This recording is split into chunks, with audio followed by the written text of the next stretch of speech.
Hey, what's up? So today we're going to talk a little bit more about sleep paralysis. I'm not sure in what order I will publish these. Probably this one first. So I'll be uploading in the very near future a video that completely covers all of the content here in this book by David J. Hufford, titled "The Terror That Comes in the Night: An Experience-Centered Study of Supernatural Occult Traditions." Quite a mouthful.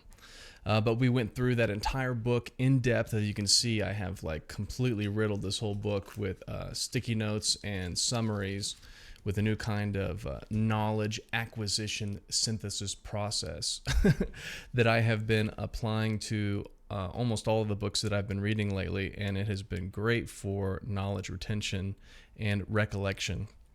So we really gave that book its due, tore into it, and there were a few things that I didn't cover in that hour and like 12-minute talk. And so I'm going to be sure to touch on those points in this video.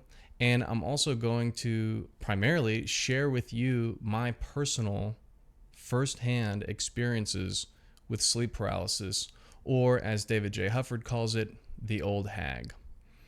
Which is just a term that came from Newfoundland, Canada, and the night assault traditions that are present in that area of the world.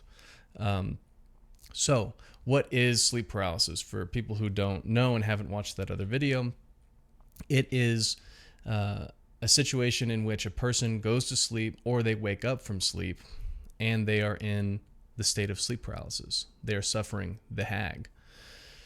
They cannot move. They're bodily paralyzed. They have an intense, incredible, overwhelming fear. They see everything around them accurately, which means that if you went to sleep in your room and you woke up in your room, that's what you see. And you have this conviction of wakefulness. This is not a dream, or at least this is what consistently everyone who experiences this phenomena reports, is that they are not dreaming. They are in a state of consciousness. They are cognizant. This is not dreamland. And those are the primary criteria that Hufford provides in his book. And then there are secondary criteria which are also very common, such as the sensation of some kind of presence, oftentimes an evil presence. You sense a presence. You can see some kind of like evil dark entity figure, and that almost always for many people comes in the form of like some kind of like sleep paralysis demon sitting upon your chest, causing some kind of like difficulty breathing. And so these are some of the things that we'll be talking about, but just to give you a rough idea about what it is without having access to the other video yet. I highly recommend that if you enjoy this video that you go to that one as well. You can find a link to it in the description below, and you can also find a link to that video at the end of this video. There you go. Also, just as like I didn't say this in the other one, but if you want to try and support me, I'm trying to do more affiliate links and things like that to generate a little bit of income to get money back on some of these projects that I put a lot of time and effort into. And so if you want, there's an Amazon affiliate link in the description. And if you're interested in reading David J. Hufford's book, you can order it off of Amazon through my affiliate link, and I will get a cut off of that sale. And so I would really appreciate that. And I encourage everyone to read it. It's a bit of a dry book. It's difficult to get through. It's research heavy. There's a lot of like research jargon and technical terms in there, but the stories are very fun. And I plan on making probably a third video that will cover nothing but the narrative interviews that are provided in the book, which I think would be a lot of fun, because we didn't really cover any of those in the long form discussion of the research. So without further ado, let's get into, I'm going to give you 3 of my most prominent sleep paralysis episodes, and probably one that kind of gives you a baseline for how most of them were for a very long time. Now, I began suffering these at a very young age. I would say maybe like 4th grade, third, fourth grade, is when I started having these sleep paralysis episodes, suffering the hag. And they haven't stopped. I think they used to happen much more frequently in my youth, and now they've spaced out, maybe like 6-7 months. Maybe if I'm lucky, I'll go a year without having a hag event. And they've kind of gotten a little weird. So I'll let you decide about what they are, but we'll make sure to stay on the good path with Hufford's criteria, the primary criteria, along with the secondary criteria, and we'll see what we got here. So I'm going to give you the vanilla first. So this is kind of the baseline thing that would happen, right? Several times while we were living in a double wide trailer out in what I call the country ghetto, we had I had a room, and my bed was situated so that my feet were closest to the closet. And for whatever reason, the closet had the door removed. So at all times, it was just open and you could see into it. But it was kind of a longer closet. It wasn't shallow. And so it was kind of hard to see into at night because of how deep it was, and there were no lights in there.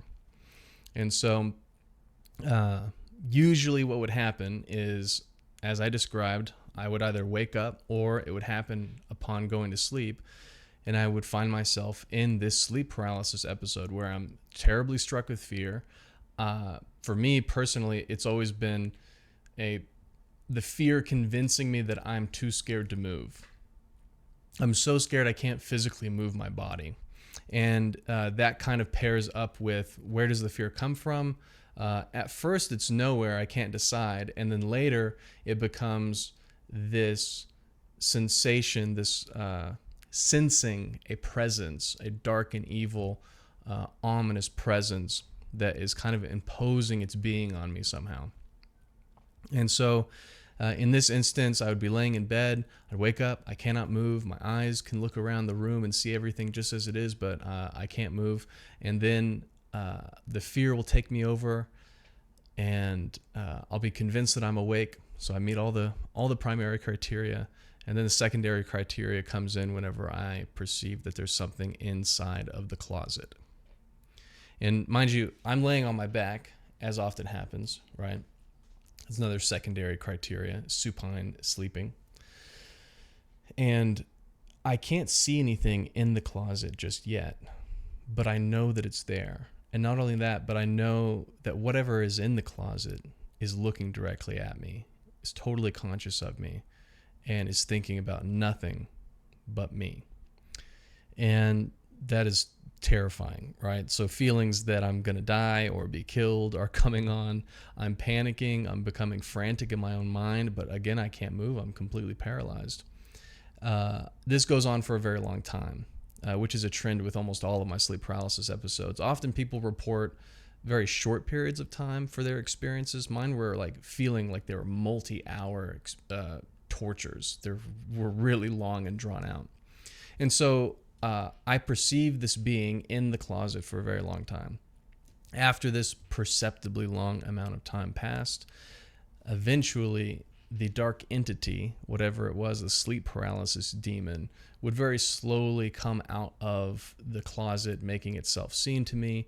And it was a kind of dark humanoid creature which had an impression upon me as if its face was vile and vicious and terrible, but at the same time I could not make out any of its characteristics. No qualities whatsoever could I like try and tell you that it had, which is, kind of interesting, because that kind of inability to describe things, or what might be called like an antinomy or a paradox, something that makes sense but doesn't. It was working in the dream, but obviously in reality would never happen. It's kind of a dreamlike crossover with the Old Hag phenomena, because the Old Hag, according to Hufford, is something that is not dreamlike, and in fact is authentic in its experience. Extraordinary spiritual experience is kind of what Hufford would describe it as. And so when it has certain dreamlike crossovers, I find that to be interesting. Because as the entity came closer and closer, it seemed to want to impose itself on me, getting its face closer and closer to mine. And despite having no character qualities about its face, no details that I could even describe, although I feel like I was perceiving those details, I knew that its eyes were looking directly into my eyes, that it was peering into me, attempting to gain access somewhat to my soul. And usually this would happen in this format, kind of just exactly as I described, over and over again over the period of every so often, every couple of months. And so, yeah, I guess I don't know really how it would end. Sometimes I would just fall asleep, I think. Sometimes the dark entity would leave, and then I would be able to go to bed. Other times, I think there were instances in which the being would attack me, and then I would wake up. And so for me, there was quite a few different dream overlaps, which would break from the more traditional reports that Hufford presents in his book. So that's kind of the baseline, right? It's a very vanilla. I think a lot of people have experiences like that who have sleep paralysis, which, by the way, about 1/4 of the population is going to be suffering from sleep paralysis, which is a lot. It's kind of a lot of people. So that's kind of what we're working with. Okay, it gives you a baseline, and the following 3 stories that I will give you, my experiences of these events, are going to actually break from that more traditional vanilla example of what happens.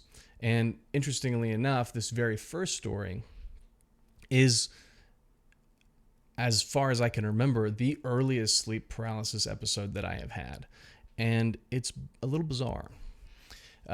So I call this one the Midnight Photographer. I just tried to find cool names for these terrible events. And this happened to me when I was in 4th or 5th grade, and we were living in this different apartment complex, a very small apartment, on like the 2nd floor or so, maybe the 1st floor, I can't remember.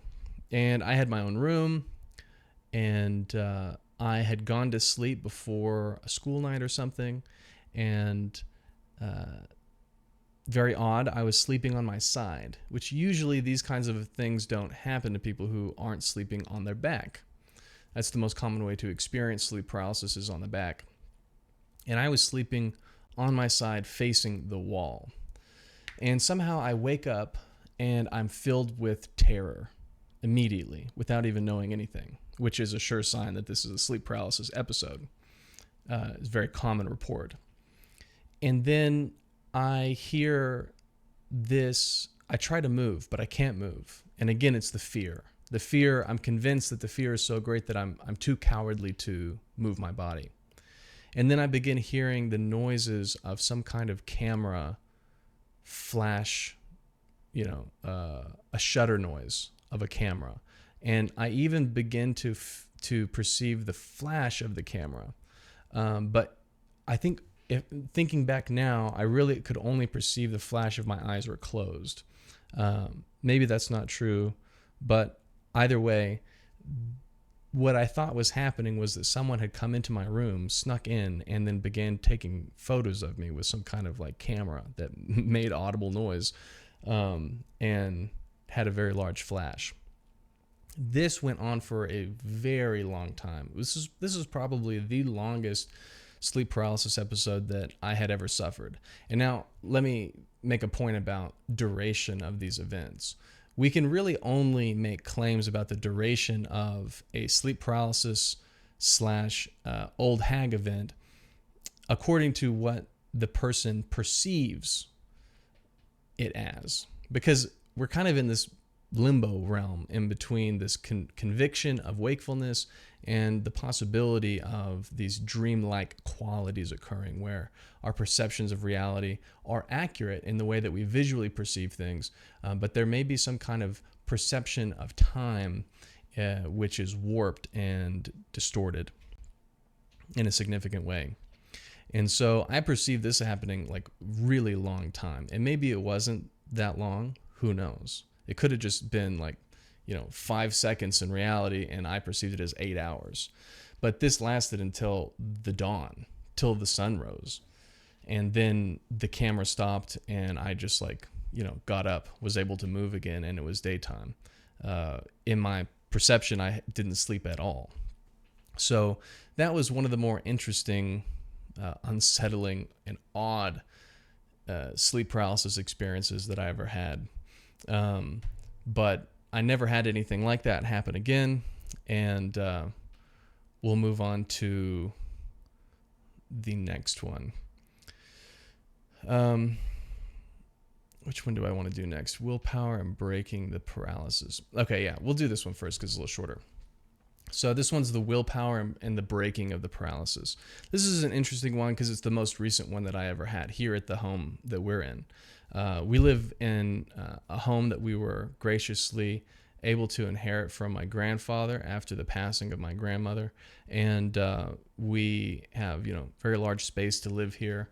And there's really no reason for us to be scared about anything or think that anything odd has happened. The house has been in the family for multiple decades, and there's never been any sign of haunting or anything kind of demonic stuff going on as far as I ever knew.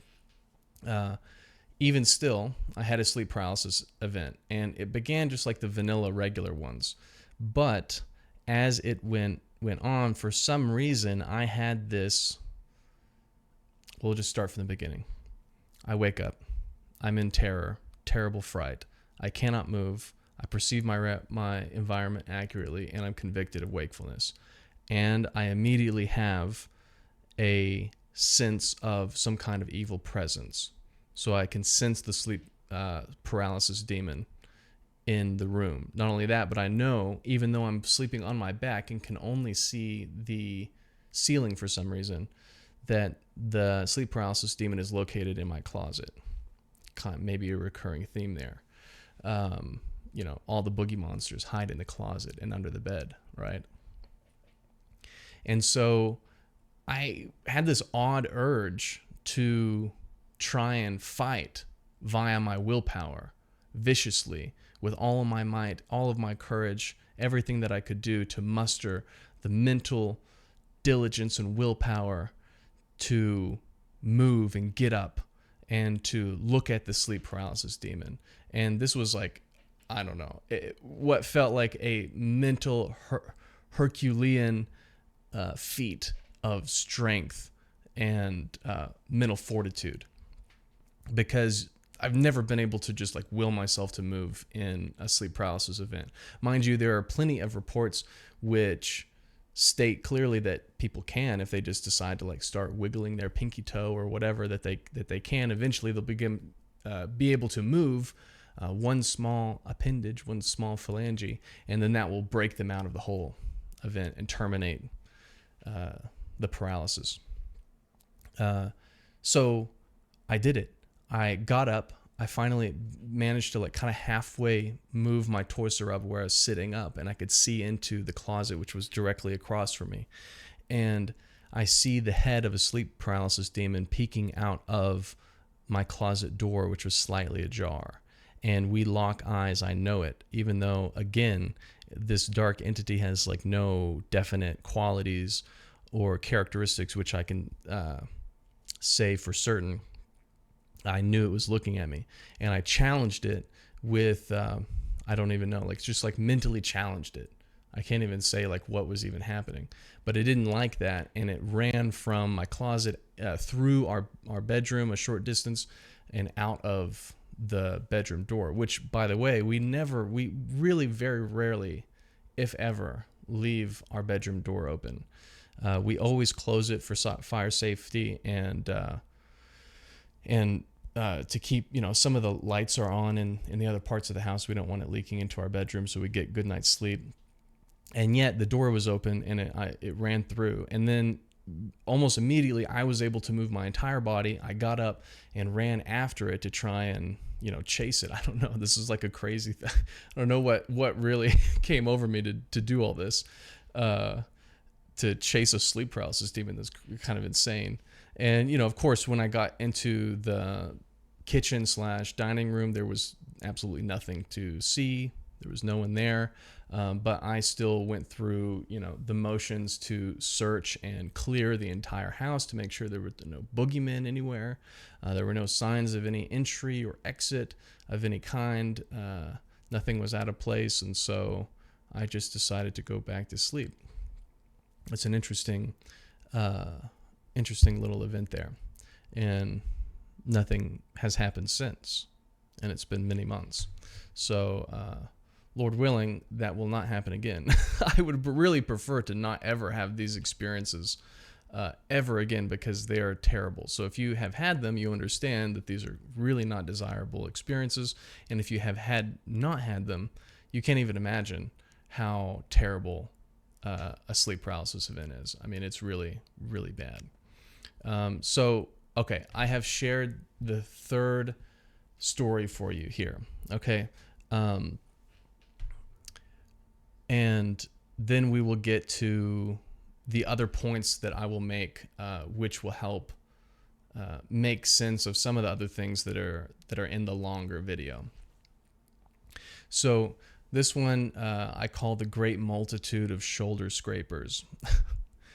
And this happened whenever my wife and I were still living in a small townhouse apartment, and our bedroom was on the upper floor.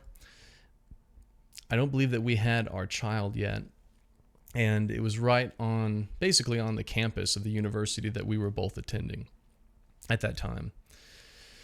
And there was really nothing odd happening. We didn't watch any weird horror movies or anything like that, that would serve as some kind of dream antecedent, as Carl Jung would call it, that would give, the material for what would unravel next. We just got ready for bed. I went into the bedroom. I saw that my wife was already in bed asleep, as far as I could tell. Her lamp was out, which means that, she wasn't on her phone or reading a book or anything. It looked like she was going to bed, or that she was already asleep. And then I get into bed, and I turn off the lamp on my nightstand.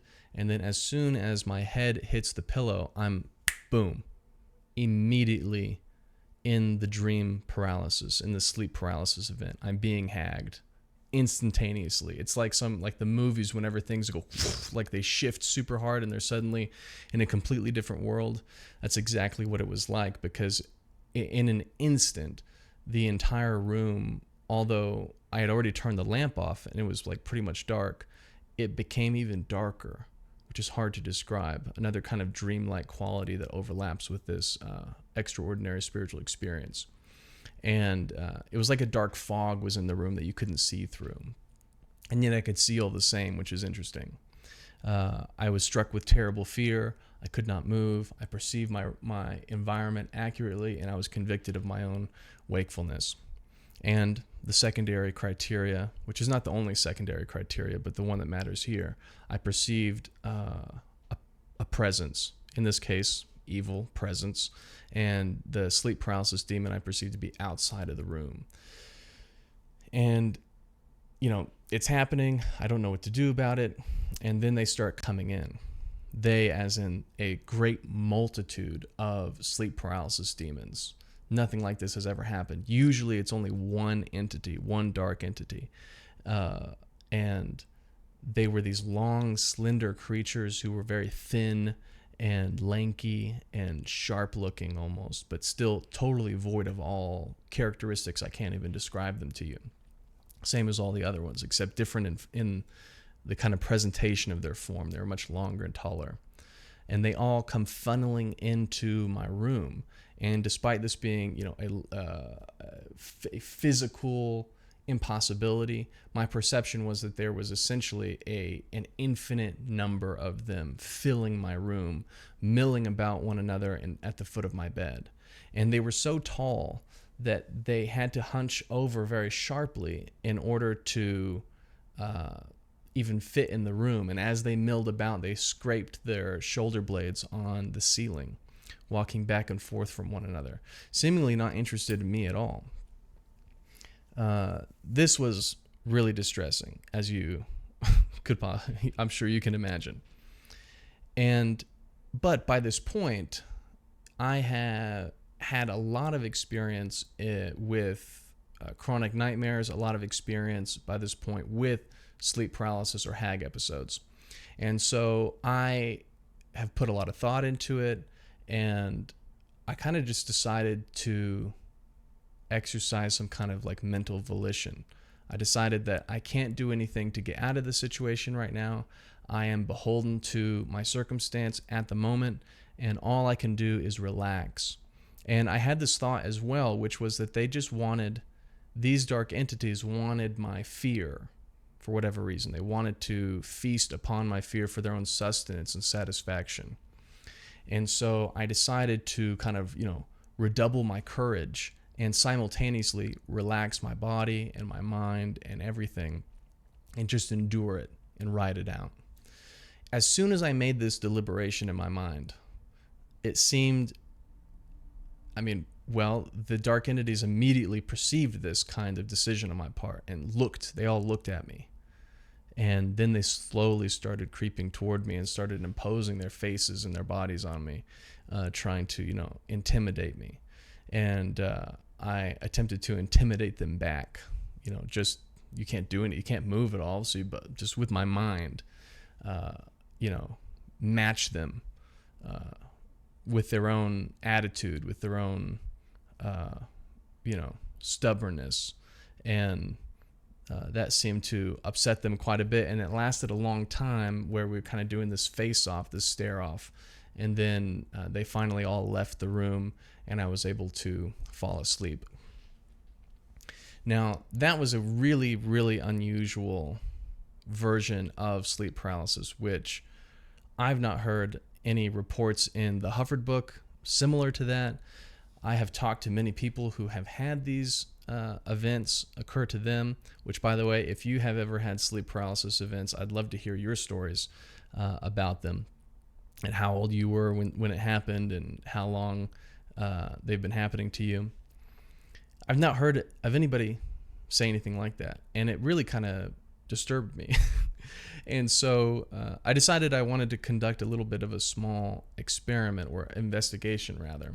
And without letting on or telling my wife that anything wrong had happened, I decided to just very casually ask her about how her night was. How did you sleep? And she said that she didn't sleep very well. And in fact, she had woken up in the middle of the night scared, not feeling very right. And that whenever she looked around the room, she felt like it was really dark, as if there was some kind of mist darkening the room. And she felt scared, like there was something evil in the house or in the townhouse apartment. And eventually she decided to go back to bed and not worry herself about it. I asked her, I was like, well, you wear contacts, you wear glasses. Was the darkness and the mistiness of the room just a result of your blurry vision? And she said, oh, no. I know what the difference was, and it was certainly some kind of mist or fog that was darkening the room. Something was in there. And, well, that was something that gave me chills, to say the least, because this is a somewhat rare but not unheard of instance in which a third party not only witnesses a person's, the person being hagged, hag event. They not only witness a person's hag event, but they were able to, assumedly, simultaneously perceive the secondary criteria phenomena. She perceived the darkness. She accurately perceived the room, of course, because she wasn't dreaming. And she perceived various other things that I reported in my own account, which, of course, you are all relying upon my accurate recollection of the events. And it will be up to you whether you believe my reports to be accurate or not. But I have really no reason to lie about any of this, and I find it myself to be very unsettling and worrisome. Luckily, as a Christian with a Christian worldview, I don't have to fret or worry about these things, especially not concerning demonic influences or presence, because we have, the Holy Trinity, God the Father, Son, and Holy Spirit on our side, who can banish all evil just by speaking their name and pronouncing their victory. So, even still, these dark entities, I believe, exist out there in the world, and we kind of have to move them around with the authority that we can derive from Christ. So, yeah, I mean, a little crazy.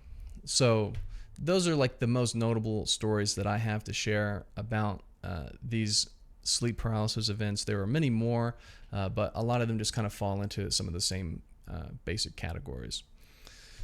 There are a few points that I want to make about these stories that I shared, and things that will add on to the other video that I encourage you guys to watch. Okay, so the first one is: the common quality that supports a person's conviction of wakefulness is their tendency to check the house after an event. So this is one of the checks and balances that we have to determine that the person who is experiencing this event really is, at the very least, is honestly convicted of wakefulness. Because just like I did, whenever the demon was running out of my closet through into my kitchen, I had the obligation to check my whole house and make sure that there was actually not any actual person that had gotten in and was going to be a threat. And this is a common report that people have whenever they experience these events. They oftentimes go and take protocols like making sure that all the doors are locked, or checking the windows, or looking under their bed and in their closet, or whatever it is that they need to do to ensure their safety and make them feel safe again. And so this is just another very strong piece of evidence that supports a conviction of wakefulness. And whenever we hear these reports in people's stories, then we know that they have more validity, and we can rely more confidently on that report. The other one is: exertion of mental effort toward resolution causes the event to terminate within a perceptibly short amount of time. Okay.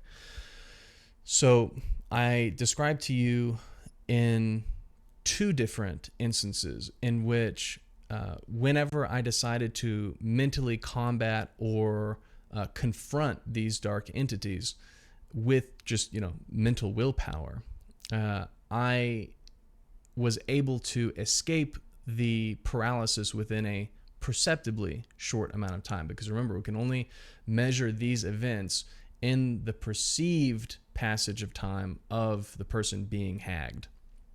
So it is my hypothesis, right? It is my guess that there is a pattern that is in this book, actually, that I don't think Hufford noticed or drew a conclusion about, but there are many reports that will corroborate with what I'm saying, which is that when a person that is experiencing sleep paralysis exerts any kind of mental effort to resolve his situation, or to escape the problem, or to defend himself, anything like that, to try and lessen the suffering that they're experiencing, then from that point of mental exertion towards solution, there will be a perceptibly short amount of time that will pass before the termination of the hag event.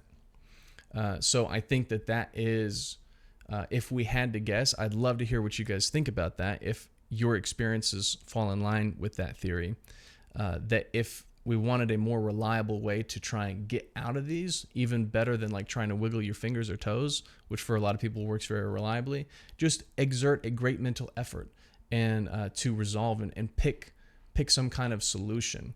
And you can choose whatever that is. It seems it almost doesn't matter.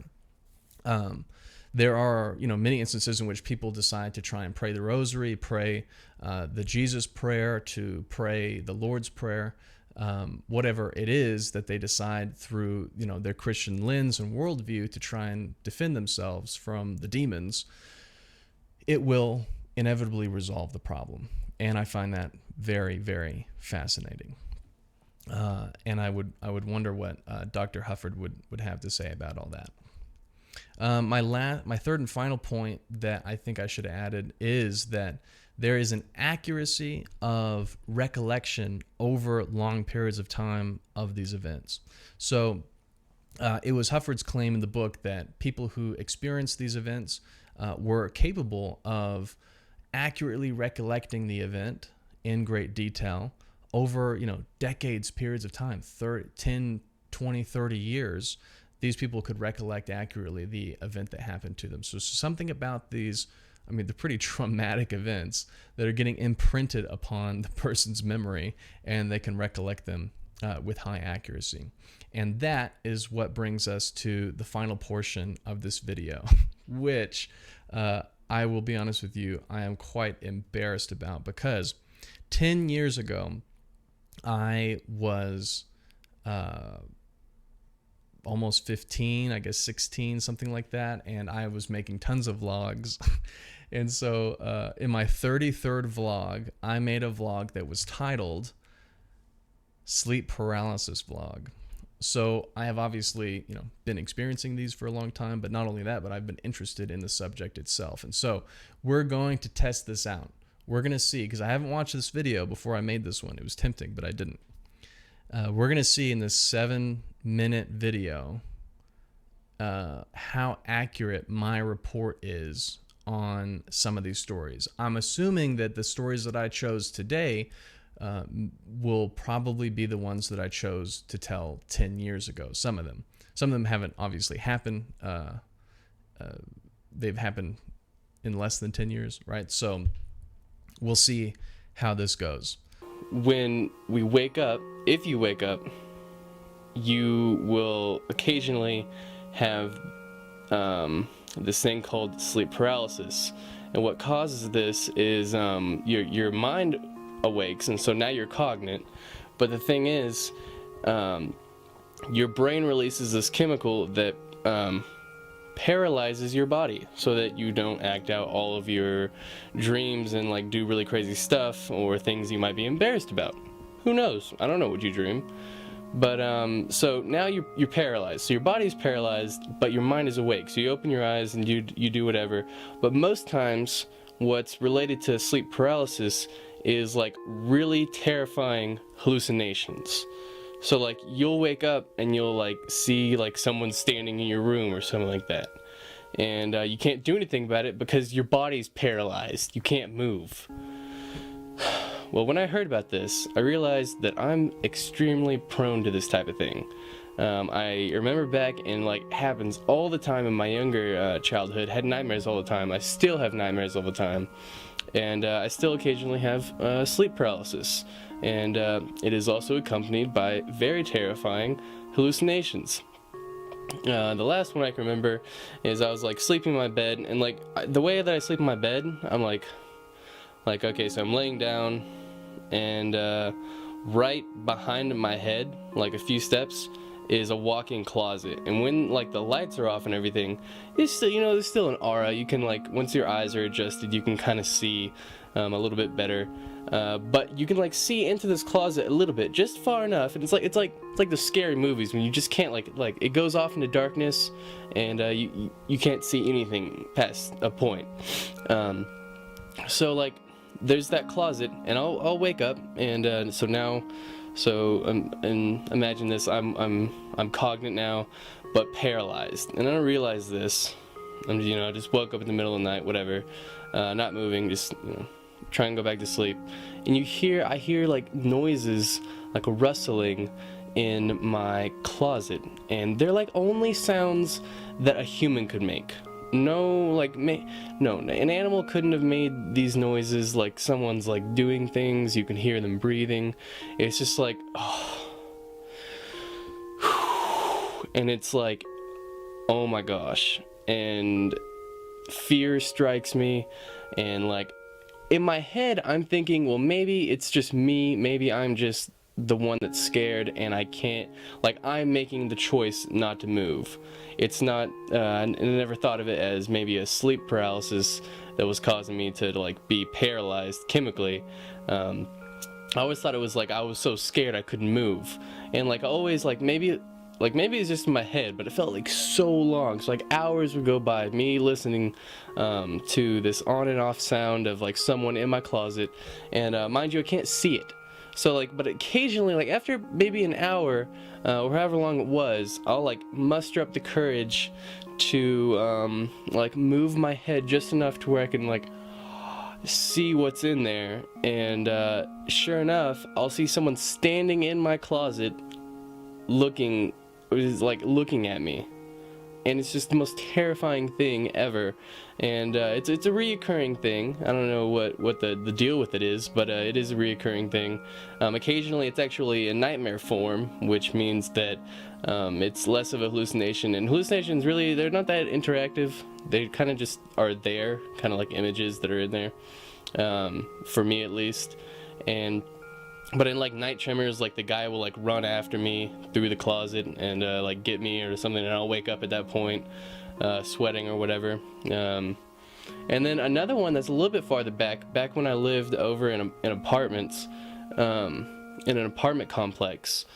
There, I woke up in the middle of the night. Same thing. This is sleep paralysis. I didn't know it at the time though, and I heard like these clicking noises. Like it was like click, like a kind of like a. It was like, to me, it registered as a camera going off. Like someone was taking pictures, and the little shutter button, you could hear that. And so I was like, what is this? Who is taking pictures of me in the middle of the night? I don't want to open my eyes. This is really bad, really bad. So I just stood there for like 4 hours, and yeah, until I realized that wasn't real and that never happened. And so maybe I'm insane. Maybe I'm a crazy person, and I need to go to the loony house, or whatever they call it, the cuckoo house. Sorry to put you through the pain of my very young, lispy voice. I'm glad that I somewhat grew out of that. But for the most part, I would say that the stories that I told 10 years ago are essentially the same as the ones I'm telling now.